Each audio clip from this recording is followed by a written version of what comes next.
Mirëmbrëma të nderuar teleshikues, fundish edicionin qendror të lajmeve në Report TV. Këto janë titujt kryesor për mbrëmjen e sotme.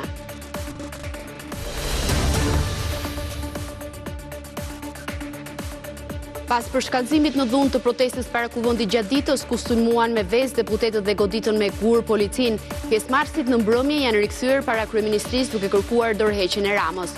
Organizatorët e tubimit justifikojnë dhunën para parlamentit duke thënë se u provokuan.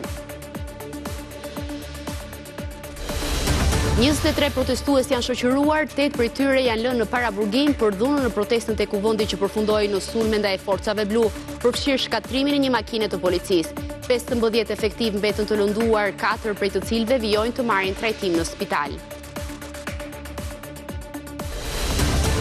Për kryeministrin Rama, protesta e qytetarëve tashmë është e kapur nga dhuna e politikës së dështuar që e bëri pis protestën. Kreu i grupit socialist Auland Balla nga ana tjetër akuzoi edhe Rusin për ndërhyrje në protestë, ndërsa kreu i opozitës Berisha akuzoi policinë se përgjaku protestuesit. Në kohën kur protestoi para kuvendit, PD bojkotoi seancën me pretendimin se nuk paraqitet pa u përfshirë në kalendarin e punimeve kërkesat e tyre për shfuqizimin e 4 ligjeve. Këtë bojkot ish deputeti Ervin Saliani e sheh si një tjetër shërbim që Berisha po i bën Edi Ramës. Mirel Mërtiri dhe Klodian Zoto, pronar de facto edhe të inceneratorit të Tiranës, janë dërguar për gjykim së bashku me 10 të tjerë. 30 milion euro u pastruan. Në përfundim të hetimeve, SPAK ka zbuluar se ata kanë argëtuar gati 120 milion euro, por vetëm 21 milion euro u investuan. Si një hakmarrje ndaj sulmeve të fundit të Ukrainës, Rusia goditi jashtë për Kievin me mbi 600 drone raketa, duke lënë 21 të vdekur e mbi 80 të plagosur. Zelenski deklaron se do t'i përgjigjet Moskës dhe thosë se u ka kërkuar SBA-ve licencën për të prodhuar raketat Patriot. Spanja, që nuk ka bindur në grupe, luan sonte për 1-16 ndaj Austrisë. Mungon Williams, ndërsa Yamal thotë se nuk është në formë të mirë. Në një të mëngjesit luhet superdueli Portugali-Kroaci. Trajneri i luzitanëve thotë se për ta nis një botror i ri.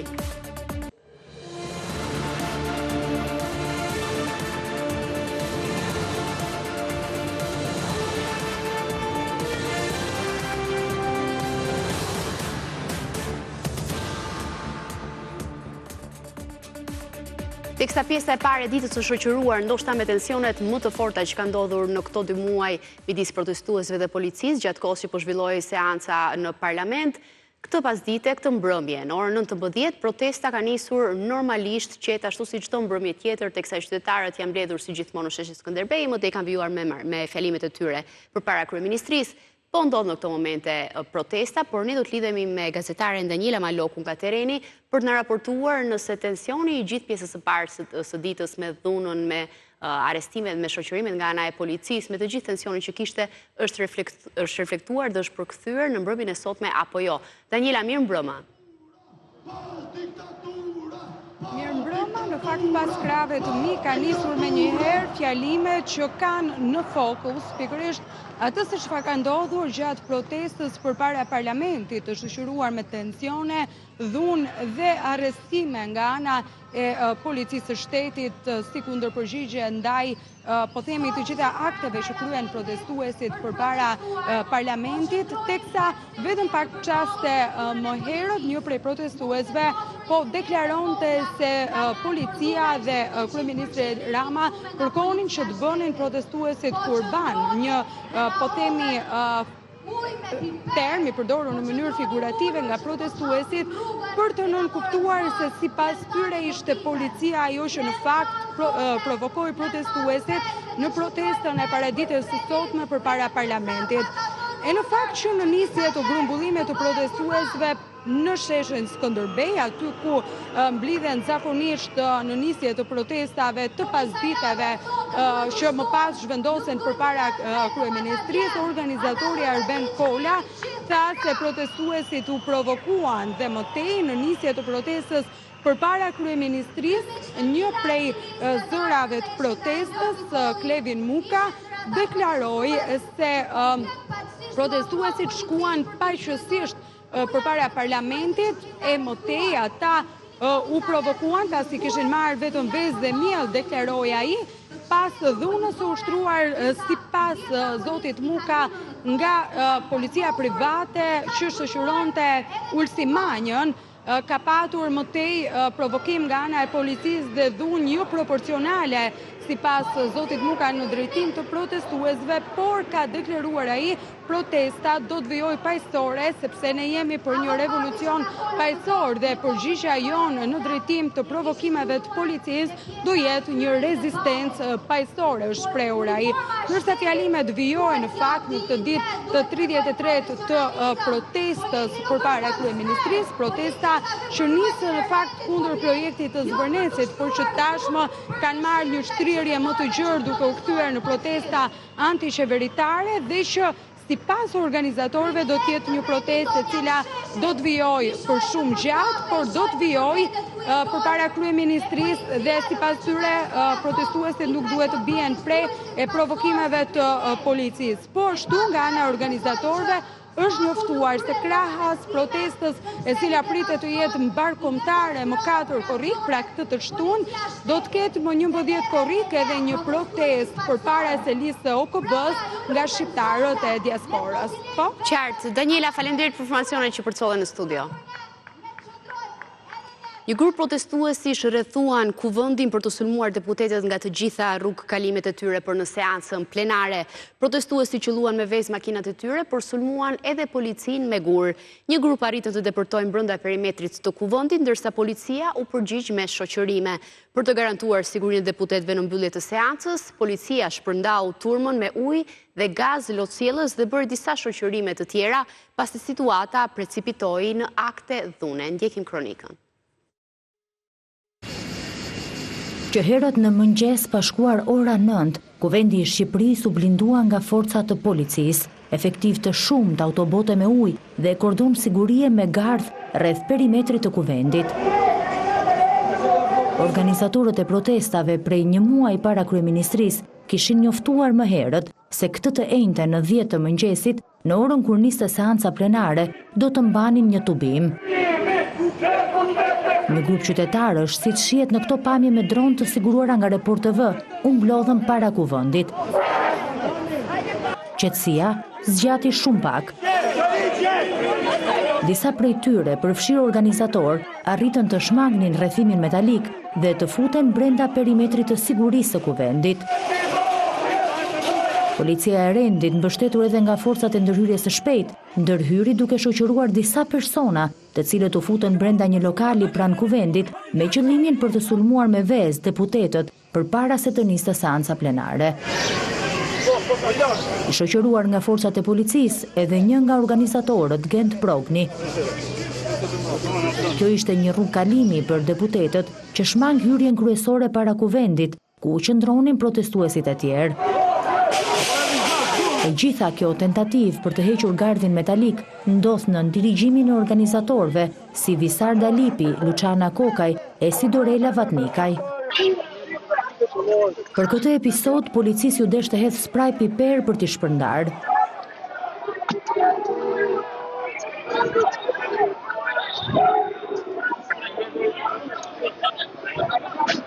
Njëri prej tyre, Dritan Goxhaj, bën një hap pas.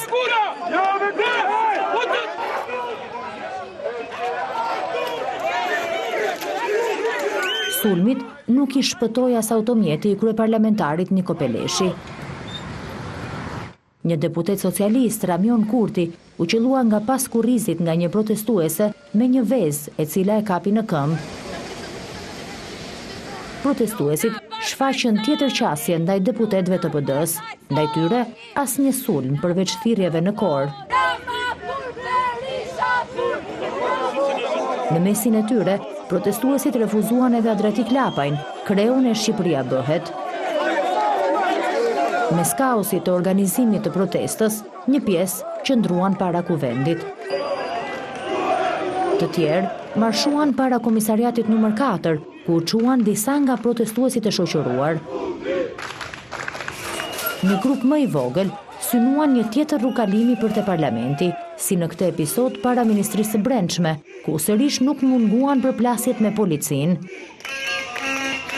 Madje edhe një tentativ për të sulmuar deputetin e Lëvizjes Bashk, Redi Muçi, teksa ai la kuvendin me biçiklet nga kjo rrugdalje. Qëllimi i shpërndarjes së protestës ishte t'i bënin prit me shishe ujë dhe vezë makinave të deputetëve edhe në përfundim të seancës në mesditë.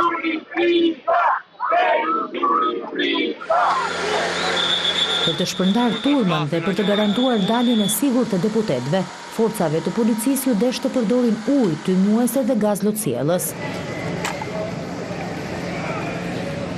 Por revolta nuk përfundoi. Protestuesit shkatrojnë një makinë të policisë pranë kuvendit. Këtu protesta doli jashtë kontrollit, qytetarë të shpërndarë në rrugë dhe efektivët duke bërë shoqërime.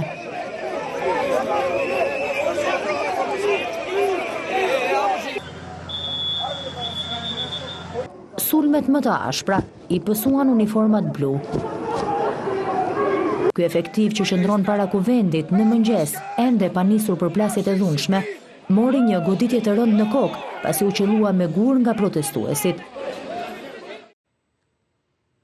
23 protestues u shoqëruan për dhunën në protestë në kuvend që përfundoi me sulme me gur ndaj forcave blu, përfshirë shkatrimin e një makine të policisë. Të shoqëruarit u shpërndan mes disa komisariateve në Tiranë, Njëshi, Treshi dhe komisariati numër 4. Pas përfundimit të procedurave dhe kqyrjes së provave nga ana e policisë, përfshirë pamje filmike nga protesta, 8 prej të shoqëruarve ju komunikua arresti, përfshirë njërit prej organizatorëve Gent Progni. Brenda 72 orëve, ata do të dalin para gjykatës për vlerësimin e arrestit.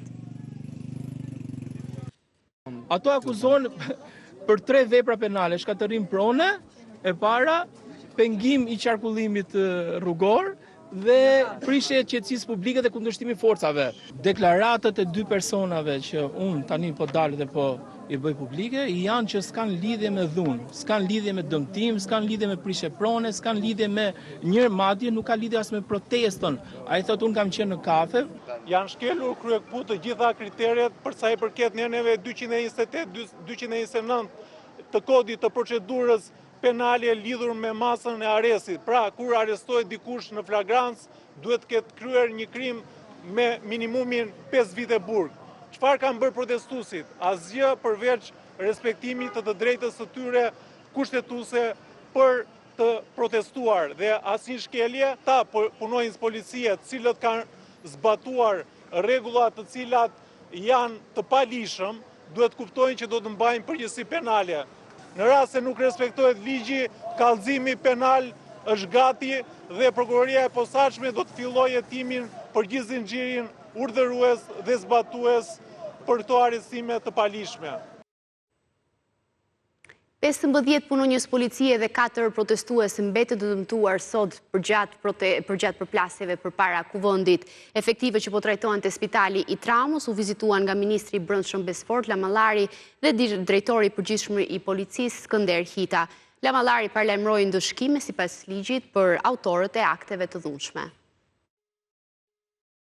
Ndonse lëndimet janë në kokë, në pjesën frontale dhe ka qenë ndërhyrja më njëhershme e ekipit mjekësor për të bërë dhe ekzaminimet përkatëse dhe ndërhyrjet me qepje, dua të siguroj së pari familjarët që gjendja e tyre paraqitet e stabilizuar dhe nga ana tjetër kam një mesazh për të gjithë ata vandal të cilët guxuan të hedhin gur ndaj punonjësve të policisë shtetit, janë identifikuar, do shoqërohen dhe do të vinë përpara drejtësisë më njëherë. Do të marrin përgjigjen më shëmbullore që parashikon ligji për ta. Kjo nuk ka të bëjë fare me protestën dhe me shprehjen demokratike të mendimit ndryshe. Kjo është thjesht një akt kriminal. Kryeministri Rama e cilëson dhunën e ushtruar në protesta si kthim mbrapa në kohë, duke kujtuar vitin 2011 kur 4 protestues janë vrarë në bulevard. Është policia ajo që ka monopolin e dhunës, thot kreu i qeverisë, dhe askush nuk duhet ta përdorë dhunën kundër shtetit. Për kryeministrin Rama, protesta e qytetarëve është tashmë e kapur nga dhuna dhe e drejtuar nga një grup që sipas tij po e bën pis protestën qytetare. Ky ishte reagimi i parë i kreut të qeverisë pasi pas skenat e dhunës jashtë parlamentit, çka sipas tij demonstron një film të vjetër të konfliktit dhe dhunës. Por për protestën u ndal gjatë edhe gjatë një takimi me pensionistët, të cilëve u kujtoi 2011-ën, dhe kohën kur protestuesit vriteshin në bulevard. Shkoj njerëzit, dalin, propozohen, dashurohen, ndahen, martohen në bulevard. Ne kemi krijuar kushtet që në këtë vend të lulëzoj edhe në këtë formë liria dhe demokracia. Mesreshtabe bën edhe një paralajmërim për kudo që e protestën si një mundësi për të nxitur dhunë e tensione. Gjithkush ka drejt kontestoj, monopolin e forcës në demokraci e ka shteti, nuk e ka individi. Dhe kush përdor forcë kundër shtetit, pastaj futet në tjetër territor. Megjithatë, diferencën mes protestuesve qytetarë dhe atyre që thotë se janë të nxitur politikisht e bën kështu. Dallimi midis flamingove dhe sorrave e korbave është flamingot janë paqësor, ndërkohë që sorrat dhe korbat janë të dhunshëm. Me sorrat dhe korbat ne nuk kemi çfarë bëjmë fare, do shpërndahen kokra dhe do vazhdojnë të bëjnë atë krakran e zakonshëm. Në takimin me pensionistët, kryeministri Rama tha se qeveria premton shpërblime edhe në fund vit, si dhe 2 fishim të bonuseve mujore në 2027. Pasi mungoi në seancën plenare bashkë me të tij, kreu i Partisë Demokratike Sali Berisha komentoi nga Facebook përplasjet përpara parlamentit dhe akuzoi policin për dhunën e ushtruar ndaj protestuesve. Duke i quajtur paqësore veprimet e protestuesve, Berisha kërkon lirimin e të shoqëruarve dhe thos se PD-ja solidarizohet me ta. E dhunës shtazore të urdhëruar nga Edi Rama dhe Tauland Balla, narkopolicia përdori lëndë toksike, gaz lotësjelës të skaduar, përdori spraj ariu, përgjakjen e protestuesve paqësor me një gërsi të papërmbajtur. Partia Demokratike deklaron se me këto akte Edi Rama dhe organizata e tij kriminale dëshmuan se janë të aftë dhe të gatshëm të nërmarin çdo krim dhe çdo akt për të mbrojtur karrikën e tyre. Kërkojmë lirimin e menjëhershëm të gjithë të ndaluarve protestues paqësor që po protestonin. Trazirat jashtë parlamentit bëjnë që seanca plenare të niste 30 minuta me vonesë. Socialistët i zhvilluan punimet parlamentare të vetëm, kjo pasi Partia Demokratike vendosi në moment të fundit të bojkotoj seancën. Arsyet e këtij bojkoti Gazmend Bardhi i lidhi me refuzimin e mazhorancës për të debatuar mbi protestën dhe për të futur në kalendar shfuqizimin e 4 projekt ligjeve që kërkojnë protestuesit. Tauland Balla akuzoi Rusin se po ndërhyn në protestat e Tiranës.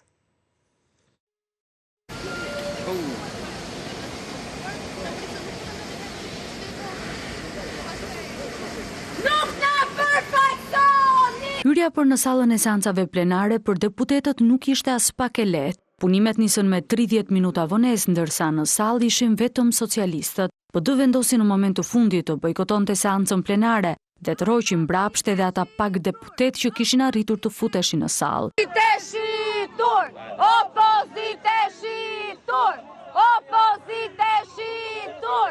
Edhe pse PD-ja argumentoi bojkotin me mosfutje në kalendarin e kuvendit të shfuqizimit të 4 projekt ligjeve që vinë si kërkesë edhe nga protestuesit. Megjithatë, Tauland Balla kishte shpjegimin e tij për këtë vendimarrje.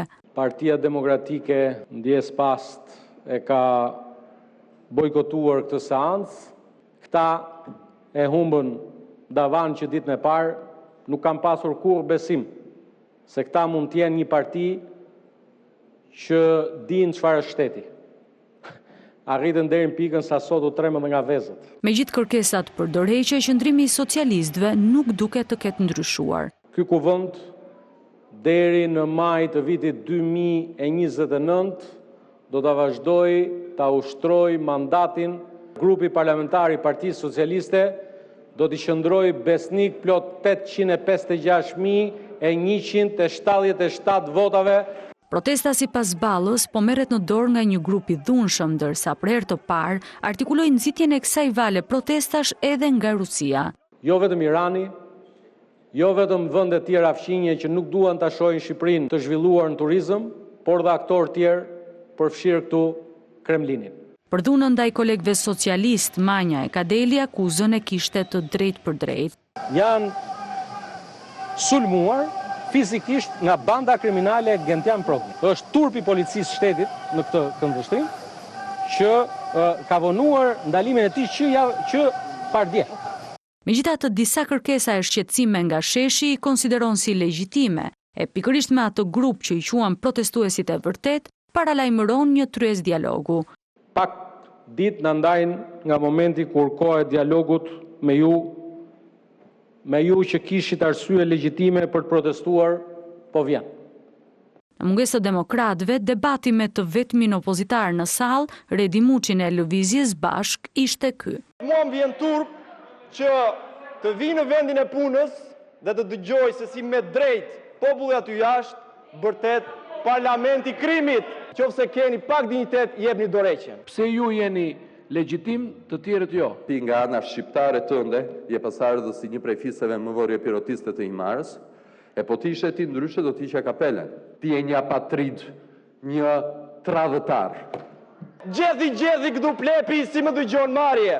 Prandaj bido, vazhdo me fushatën e kundër zbulimit dhe asnjë hap pas.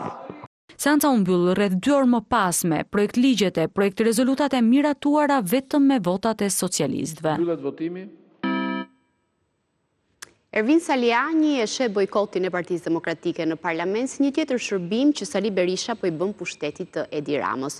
Sipas tij, ditën kur qytetarët protestojnë, në vend që të përballet me Edi Ramën dhe të jetë mburojë politike për protestuesit, Berisha braktis parlamentin dhe largohet. Ai u ndal edhe në zgjedhjet për kryesin duke deklaruar se si kryetar uzurpator përjashtoi njerëzit me kontributin më të madh.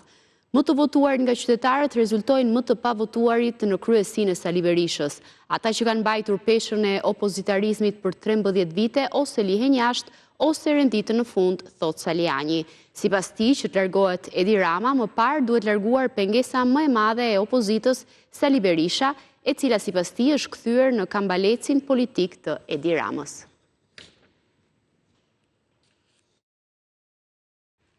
Në një proces që zgjati deri në orën 4 të mëngjesit të sotëm, u zgjodhën 20 anëtarë të rinj të kryesisë së Partisë Demokratike.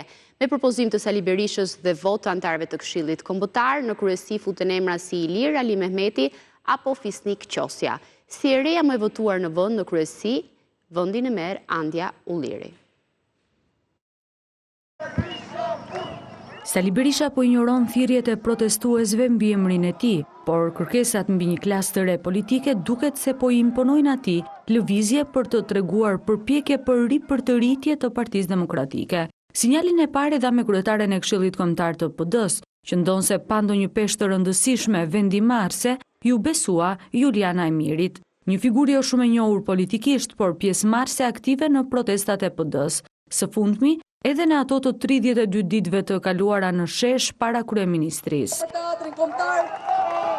Me emra të rinj është pasuruar edhe kryesia e re e PD-s. Me votat e anëtarëve të Këshillit Kombëtar, numërimi i të cilave zgjati deri në orën 4:30 të mëngjesit të sejntes, u zgjodhën 20 anëtarë të rinj që i bashkangjiten emrave ex officio në kryesi.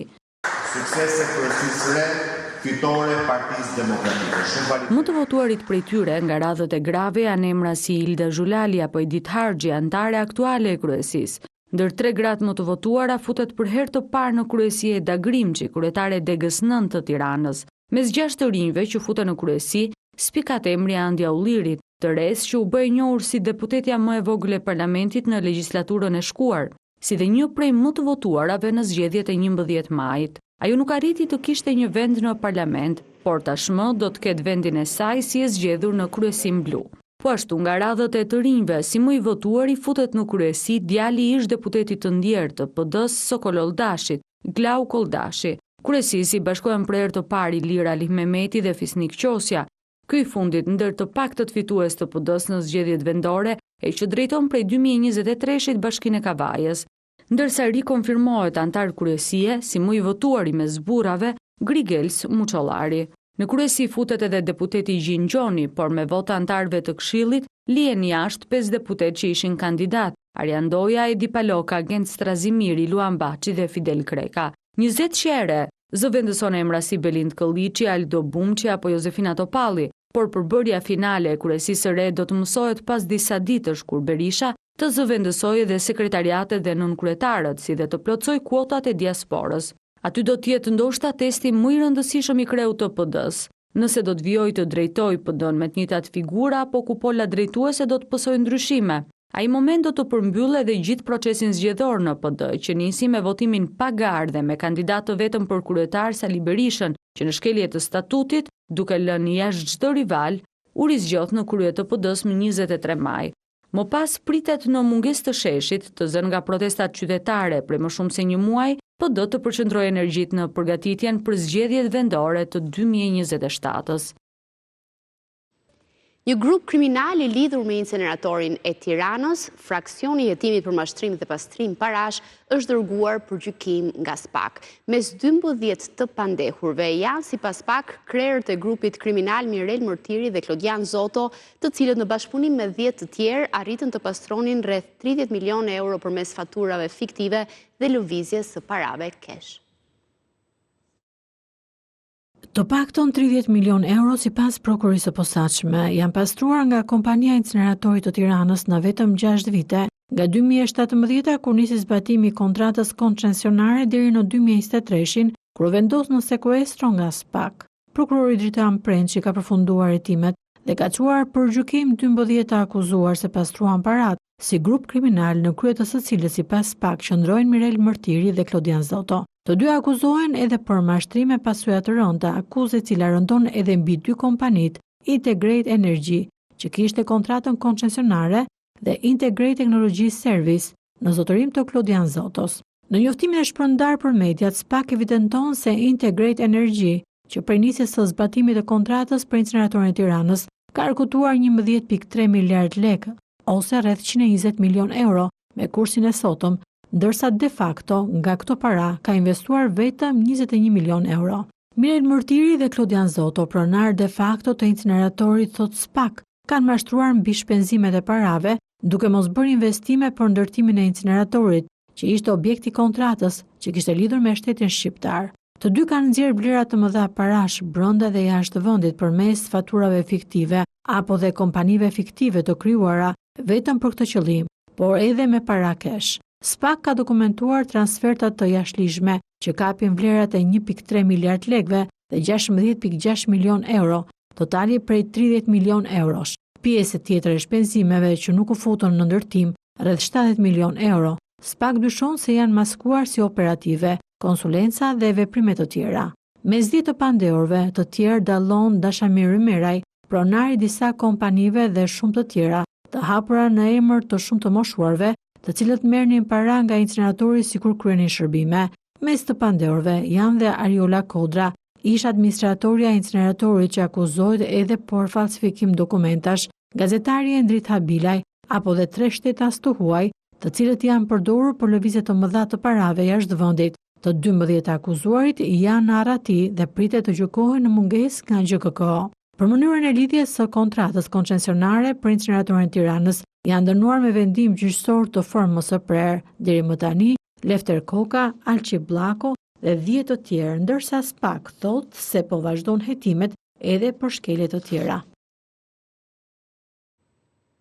Hasan Feracaku, një nga personat e dyshuar për përfshirje në masakrën e Velipojës së 26 qershorit 2021, ku humbën jetën 4 persona dhe u plagosën 2 të tjerë, është aratisur nga banesa e tij në lagjen Guerile të Shkodrës.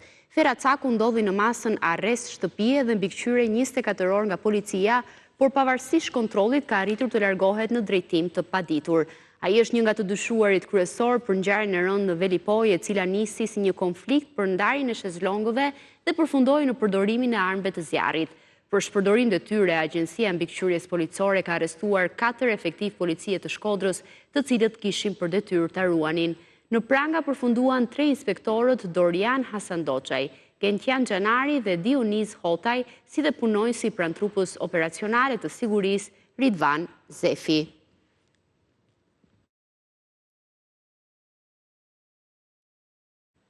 Pas 13 muajsh në Arati, u prangos në hyrje të banesës së tij Adi Çoba, i njohur si organizator dhe drejtues i grupit kriminal të trafikut të drogës i quajtur nga operacioni Ura. Burimet nga SPA konfirmuan se kishin 3 ditë që survejonin Çobën, ndërsa theksuan se ja kishin kërkuar edhe më herët policisë arrestimin, duke qenë se e dinin vendodhjen e tij përgjatë gjithë kohës.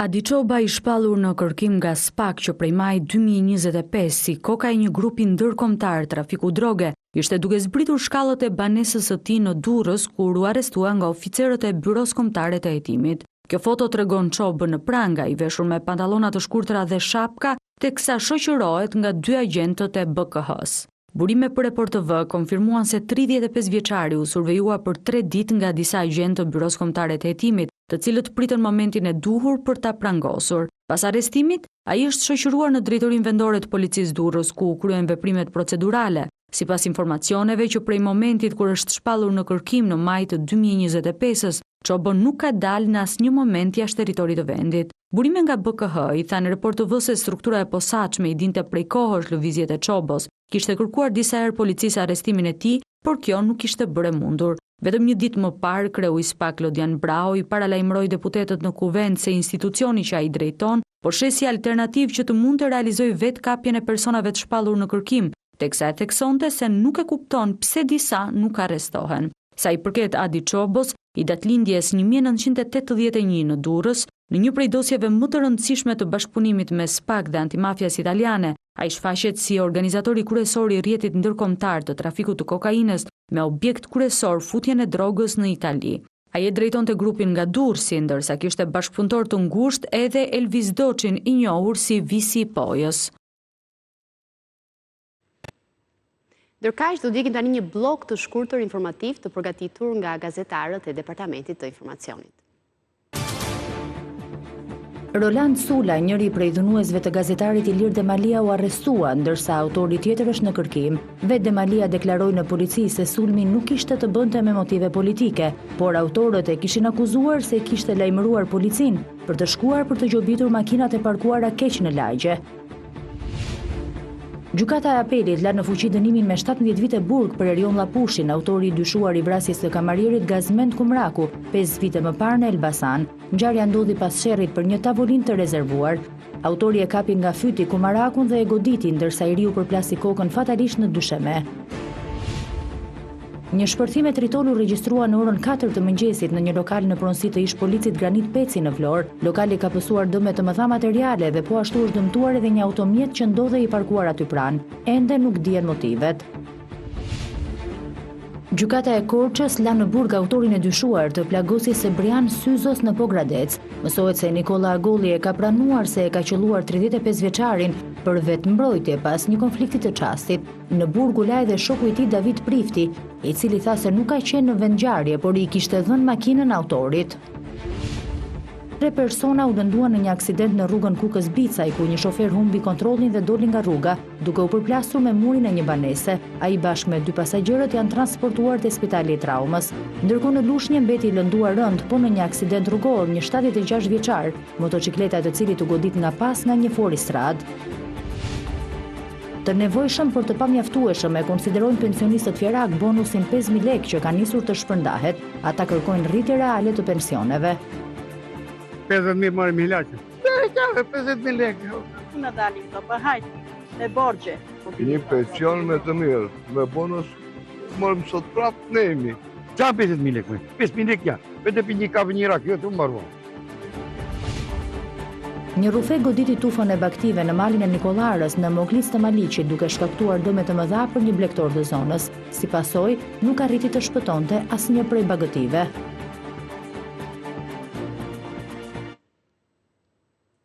Ndërkaq do shkojmë tani një lajm të fundit. Pas protestës së dhunshme përpara parlamentit ka shkuar në 19 numri i protestuesve të arrestuar për shkak të dhunës u ushtruar përgjatë ditës së sotme. Pas përfundimit të procedurave dhe kthyrjes së prove nga ana e policisë përfshirë pamjeve filmike dhe nga protesta, në paraditën e sotme 8 prej të shoqëruarve ju është komunikuar arresti, numër ky i cili sapo ka shkuar në 19 në total nga 8 që ishte deri në pjesën e parë të ditës. Në 11 të arrestuar janë në komisariatin numër 3, teksa një pjesë e tyre janë edhe në komisariatin numër 1 dhe në komisariatin numër 4. Ndërkohë, brenda 72 orëve, sipas njoftimeve paraprake të bëra nga ana e policisë së shtetit, protestues të arrestuar do dalin përpara gjykatës për vlerësimin e arrestit.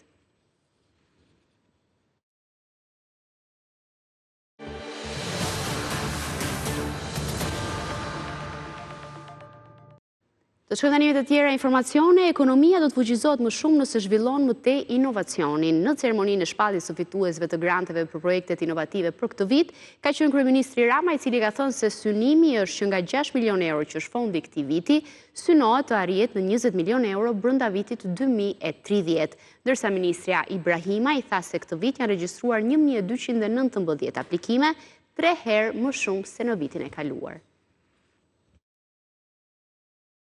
Me rishikimin e buxhetit të shtetit është dyfishuar financimi që do të shkojë për projektet e bizneseve të reja inovative të këtij viti. Shtimi i buxhetit për këtë ekosistem, thot Ministrja e Ekonomisë dhe Inovacionit Delina Ibrahimaj, erdhi për shkak të numrit të lartë të aplikimeve për grante. Dhe shuma e financuar për startupet është 16.5 milion euro. Janë 1219 aplikime për skemën këtë vit. Janë 3 fishi atyre që kishin aplikuar herën e kaluar. Vetëm nëpërmjet inovacionit, neve do të arrijmë që Shqipëria të jetë më konkurruese. Vetëm nëpërmjet përfshirjes inovacionit në sektorin privat, ne do të arrijmë që ekonomia shqiptare të vazhdoj të rritet. I pranishëm në shpalljen e projekteve fituese nga Innovation for Albania, kryeministri Edi Rama shpalosi synimin e qeverisë për financimin e ideve inovative. Sot jemi në 6 milion, ambicia jon është që deri në fund të kësaj dekade, pra në 2030 të arrijmë në një kapacitet prej 20 milion eurosh për mbështetjen e startupeve. Natyrisht që kjo do të varet shumë nga cilësia e aplikimeve. Më tej kryeministri u ndal edhe tek ofendime që sipas tij po marrin të rinj që kanë fituar grante përmes projekteve të tyre. Komentet janë jo përfaqësuese për çfarë ti bën, për si e bën, për kush je. Algoritmi ka kaluar në një fazë histerie. Ju nuk jeni të shitur se merrni fonde nga programi i startupeve. Programi i startupeve është një program i cili financohet me taksat e të gjithë qytetarëve. Që kur nisi projekti i Startup Albania, deri më tani nga idetë inovative që janë mbështetur me grante, 42 prej tyre funksionojnë tashmë si sipërmarrje të suksesshme në treg brenda dhe jashtë vendit. Ndërkohë, ambasada e Shteteve të Bashkuara të Amerikës ka reaguar për herë të parë sa i përket protestave që po zhvillohen në kryeqytet. Në fakt, të gjitha protestave që do zhvillohen dhe janë njoftuar në ditët në vijim kundër qeverisë aktuale, kundër projektit të zbërnecit, largimit të klasës vjetër politike, është hera e parë që reagon ambasada amerikane, por në këtë rast duke ju bërë thirrje në fakt shtetasve amerikanë të cilët ndodhen në qytete ku do të zhvillohen protesta. Për që sa më të qartë, demonstratat, ambasada amerikane thekson ngjarjen, pra jep një përmbledhje të demonstratave që po vijojnë përpara godinës së kryeministrisë, jep zonat, ta lexojmë plotësisht më saktë për që për të dhënë një panoramë të qartë se çfarë shkruan ambasada amerikane. Vendodhen në të gjithë vendin Tiranë, bulevardi Dëshmorët e Kombit midis sheshit Skënderbej dhe sheshit Nën Tereza, zyra e kryeministrit dhe jep njoftimin që është një ngjarje që po zhvillohet, pra është në zhvillim. Demonstratat e natës vazhdojnë para godinës së kryeministrit që ndodhet në bulevardin Dëshmorët e Kombit midis sheshit Nën Tereza dhe sheshit Skënderbej. Protesta shtesë mund të ndodhin në ditët në vijim dhe potencialisht në qytete të tjera. Ndërsa protestat dhe tubimet e mëdha shpesh fillojnë në mënyrë paqësore, situatat mund të ndryshojnë shpejt, shkruan ambasada amerikane në postimin e bërë. Protestat mund të zgjerohen në zona aty pranë duke përfshirë dhe ndërtesa të tjera qeveritare. Prania e shtuar e policisë, mbyllja e rrugëve, devijime dhe ndërprerjet e trafikut mund të priten në orët para dhe gjatë protestave. Nëse jeni në një qytet ku ka një protest, ju lutemi qëndroni vigjilent dhe jepni përparësi sigurisë suaj personale. Monitoroni mediat lokale dhe ndiqni udhëzimet e autoriteteve lokale të zbatimit të ligjit për informacionet më të fundit. Forconi qëndrimin tuaj të sigurisë duke praktikuar zakonet e mëposhme. veprime që duhen ndërmarrë, shkruan Ambasada Amerikane në postimin e bërë. Qytetarët Amerikanë këshillohet të shmangin demonstratat, jini të vetëdijshëm për mjedisin tuaj, kufizoni shpërqendrimet si telefonat ose kufjet në publik, monitoroni mediat lokale, gjithmonë keni një plan emergjence ose strategji, dalje dhe mbani një profil të ullët. Ky është postimi i ambasadës së SBA-s drejtuar qytetarëve, drejtuar shtetasve amerikanë, qytetarë amerikanë, drejtuar situatës aktuale në vend, pra duke njoftuar thjesht të kenë kujdes, të shmangin, madje i bën edhe një thirrje, ajo që më bën përshtypje nga postimi i ambasadës amerikane, është i bën edhe thirrje që të mos jenë pjesëmarrës në demonstratat të tilla. Mirë, teksa ky ishte postimi më i fundit nga ambasada amerikane, është kryeministri Rama, i cili ka bërë një tjetër reagim ditën e sotme. Në fakt, kryeministri Rama ka reaguar edhe më herët, por tani më kemi një reagim në këto qaste të fundit që kryeministri Rama e bën kalimi në dhunë fizike është e vetmja gjë që mund të prodhoj tani më korja e zezë e dështakë zemërakëve të bulevardit politiko-mediatik të Tiranës, koleksionistëve të precedentëve kriminal dhe duarve të huaja pas tyre. Duhet akoma durim e pastaj i vjen radha reflektimit, shkruan kryeministri Rama në një postim të porsa bërë në X, duke shoqëruar postimin me një flamingo dhe me një shenjë zemre. Mirë, ky është postimi i fundit i kryeministrit Rama. Ndërkohë do të shkojmë të tjera informacione.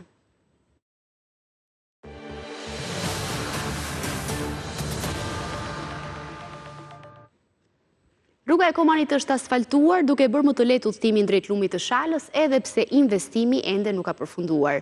Përmirësimi i infrastrukturës po reflektohet në fakt edhe në turizëm, bashkia raporton rritje me 50% të numrit të vizitorëve. E konsideruar prej vitesh si një nga akset më të rrezikshme, rruga e Komanit e ndërtuar rreth 50 vite më parë tashmë po merr pamje krejt tjetër. Investimi i nisur një vit më parë nga Kesh ka transformuar segmentin 32 kilometra nga Vau Idejës drejt Komanit, duke i hapur rrugë edhe zhvillimit të turizmit në zonë. Është zhvillim i madh, është fat i madh për ne. Është skandal. Ma mirë s'ka. Duket se po vinë shumë se vjet. Edhe rruga ka marrë një famë, dhe se ka pas pengesa, qyshte makinat me qerasi nuk i lejoshin marrë për arsye rrugës keqe. Është një drejtë jeshile për këtë zonë. Vetë shoferët që e përshkojnë këtë aks prej vitesh tregojnë ndryshimin e madh, por kujtojnë edhe vështirësitë dhe rrezikun që paraqeste dikur. Shoferët që bojnë linjen nga Tirana për në Koman. Rruga ka qenë cop. Ka qenë jashtë amortizuar, tani rruga është bërë shumë mirë. Lumi i Shalës ka qenë prej vitesh një nga destinacionet më të kërkuara në veri, ndërsa këtë qershor është regjistruar rreth 50% më shumë fluks vizitorësh, krahasuar me të njëjtën periudhë të një viti më parë. Finalmente la strada per Coman è veramente una strada come si deve. Më në fund rruga për në Koman është një rrugë siç duhet. Dikur për vite me radhë kishte shumë vështirësi se rruga ishte e dëmtuar, e mbushur me gur. Sot për fat të mirë kemi një rrugë të asfaltuar që lehtëson ndjeshëm të gjitha shërbimet dhe aksesin drejt liçenit Komanit. Rikonstruksioni i rrugës nisi në shkurt të vitit 2025 me një fond prej 2.5 miliard lekësh. Pas përfundimit të sezonit turistik, do të realizohen shtresa të ndryshme të asfaltit. Vendosja e barierave mbrojtëse dhe sinjalistika rrugore duke nxjerrë përfundimisht këtë segment nga harta e akseve më të rrezikshme.